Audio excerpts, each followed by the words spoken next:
Hello, hi. This is Panos Katsampanis from the European Sting. We're here live from the European Business Summit 2014. We have the honor here to be with Mrs.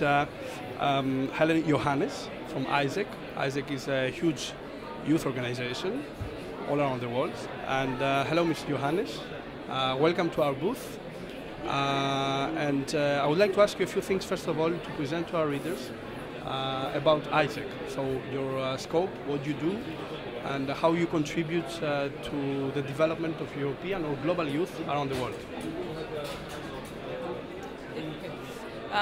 So hi Panos, thank you for seeing me. So I'm currently the president of AIESEC in Belgium. And what I can tell about AIESEC is that we are the world's largest youth-run organization, which aims to basically develop the leadership of young people. And how we do that is that we give three main things. So we provide opportunities for young people to actually live international experience, so to actually go abroad and having a professional or personal development experience. We also give real leadership opportunities, so this is also for our members who work in AIESEC, by leading projects, by developing their soft skills and different kind of knowledge that they don't have in the university. And last but not least, we will also provide a global learning environment, something that we think that the young leader of tomorrow needs to be able to adapt themselves, but also to make sure that the environment and the community are developing in the right direction. Yeah. And thank you very much for your short intro about AIESEC. I would like to jump to the first question for this short interview at the European Business Summit 2014. So here it is. What is the role of AIESEC towards European and global youth? How can AIESEC assist young students and graduates to take their right first career step in their lives? So before answering how AIESEC can really play a huge role, it's something that really it's very obvious here, especially in the European Union, is that youth have issue to really find jobs in companies or in the working environment. Not because there's no jobs, because we can see in different reports from the European Commission that we still have unfilled job vacancies, right? So it's not about not finding job opportunities, but to be maybe the right talent for this position in companies. So for me, the main problem is because there is kind of a not alignment between, for example, a high institution like European Commission, university, which actually provide education to young people, and also companies who actually have certain requirements that young people right now, when they finish their studies, cannot really meet. So that point, AIESEC is really relevant for young people in terms of first raising their self-awareness. So who am I as a young person in this community? What am I able to do beside the knowledge that I get in university? And how actually I can demonstrate the skills in a working environment.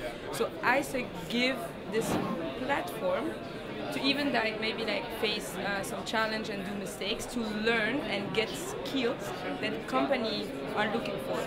So we really want to equip the future leader with what they need and what the society needs, and that's where the alignment needs to happen. And a youth organization as AIESEC, for me, and this is something that we kind of struggle right now to be valued by higher institution or even university, to be seen as a solution to align all those stakeholders and to make sure that we are moving forward. So this is one thing. The second thing is, in terms of youth being a global youth voice, is one of our long-term ambitions. So in AIESEC we have what we call those three wheels, which is, first, we want to be recognized as a global youth voice. Second is we want to be seen as virtuous partner, and third is actually to, based on that, having a positive impact on the society.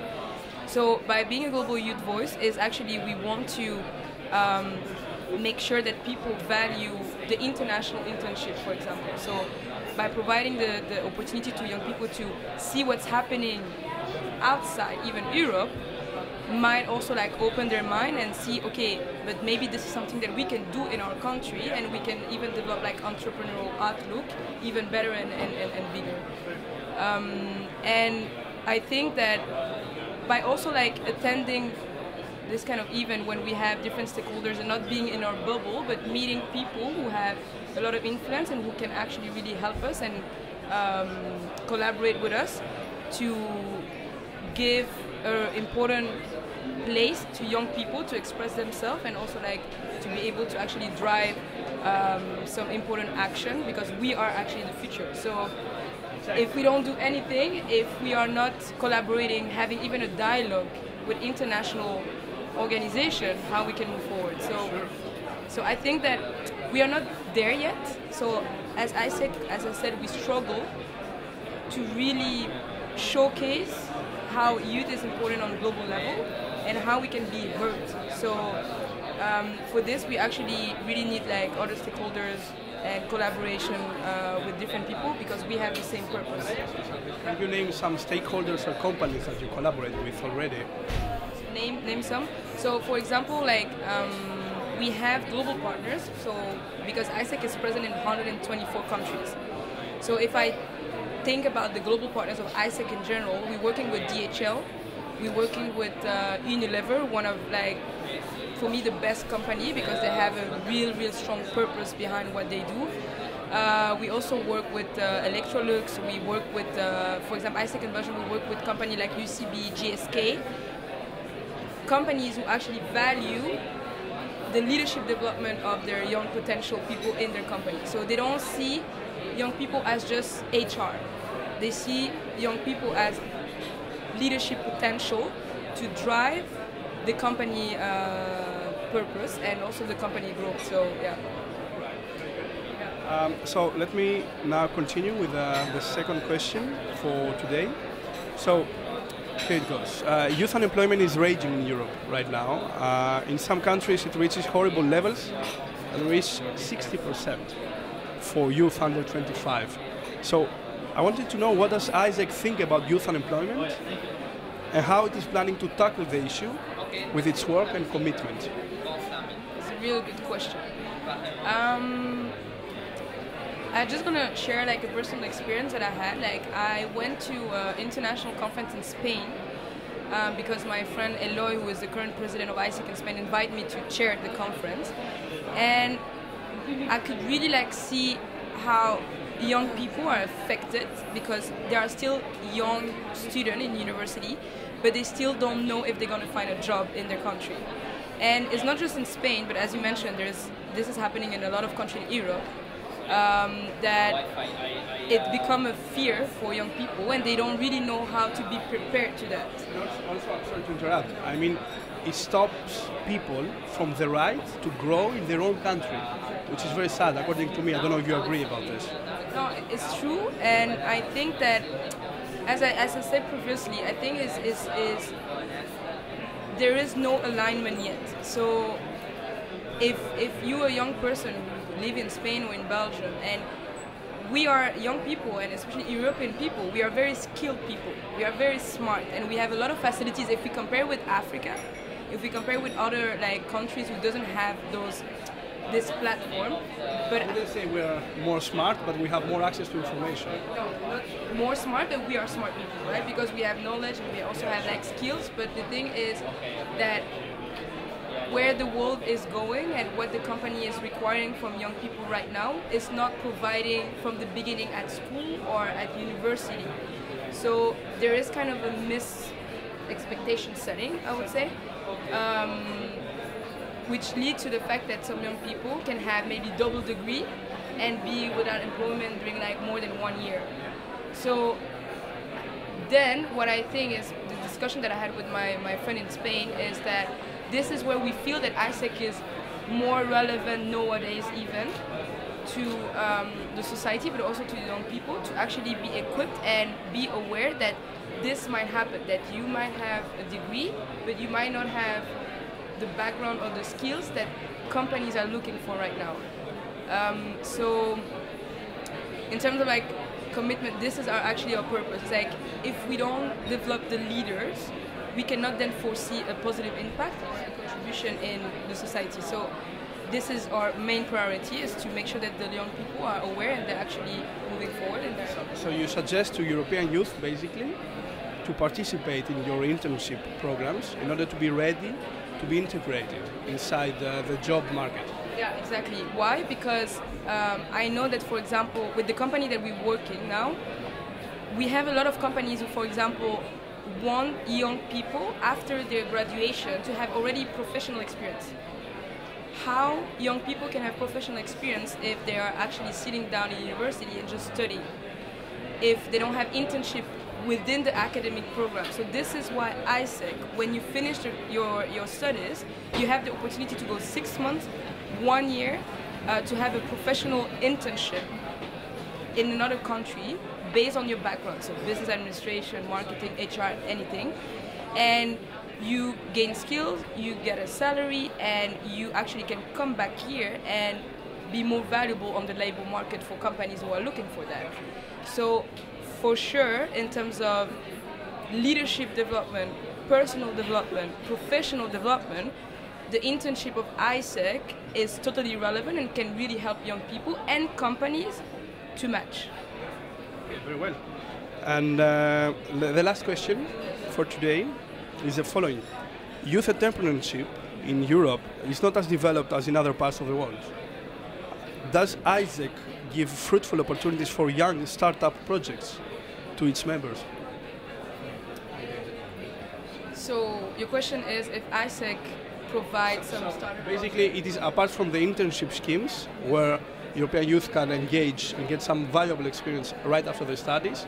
If you have also some entrepreneurial projects at the parallel, let's say, to internship programs that are going to help people to think in a different manner, to have their own startup project, if not a company. So again, this is first my personal opinion is that I actually been graduated from ULB, so it's Université Libre de Bruxelles, and it's true that this entrepreneurial outlook is not developed in university, right? So with AIESEC, when we talk about leadership opportunities, it also like means that we want the young people to develop certain set of competencies and skills, and one of the competencies that we want to develop is entrepreneurial outlook. And how we do that is actually just by saying to our members, look, you have maybe like 1 year or 2 years of membership while you are studying. What do you actually want to develop? What are the things that you think that you want to feel challenged about?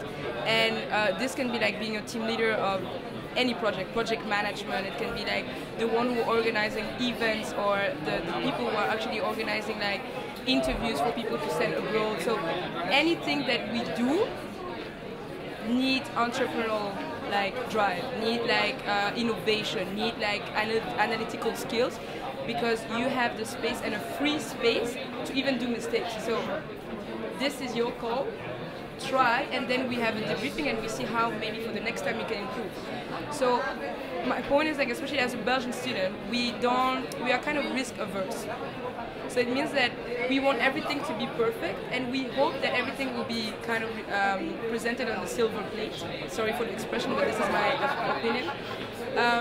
But with AIESEC, we give an opportunity to actually really test the person and make sure that there is a self-development by everything that the person is doing, and that the person is learning from everything. So from that, like, we really hope that every single member of AIESEC worldwide, when they actually leave AIESEC, they have this certain behavior and mindset when they approach a challenge, or when they approach something that they didn't plan.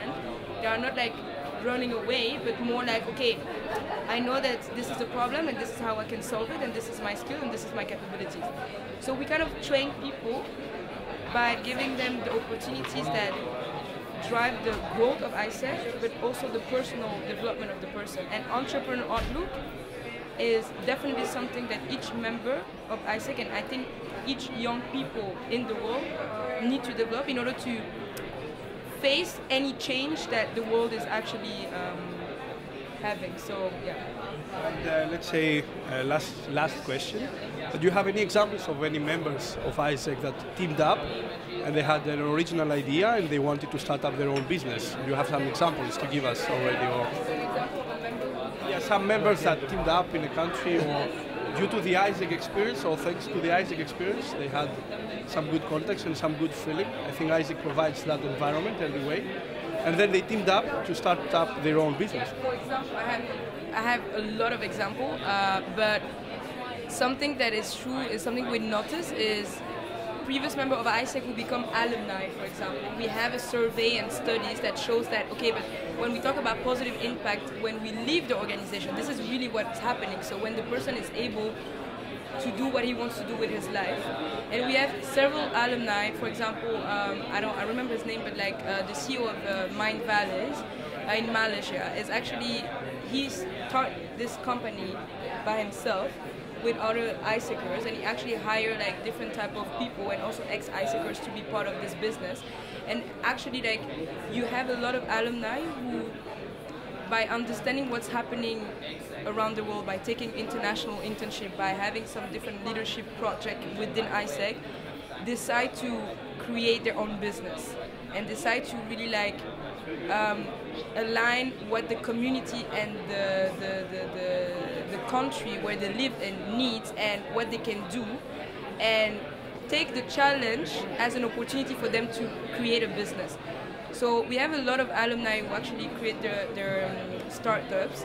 It can be like small, the scale can be small, bigger, but the most important is like why they want to run this project is because they really want to have a positive impact, and they believe that they have the skills and the knowledge and the mindset to drive this. So yeah. So at this point I would like to thank very much Helen for her time and her insightful answers. We thank you very much again and wish you an excellent European Business Summit. Thank you very much, Helen. Thank you.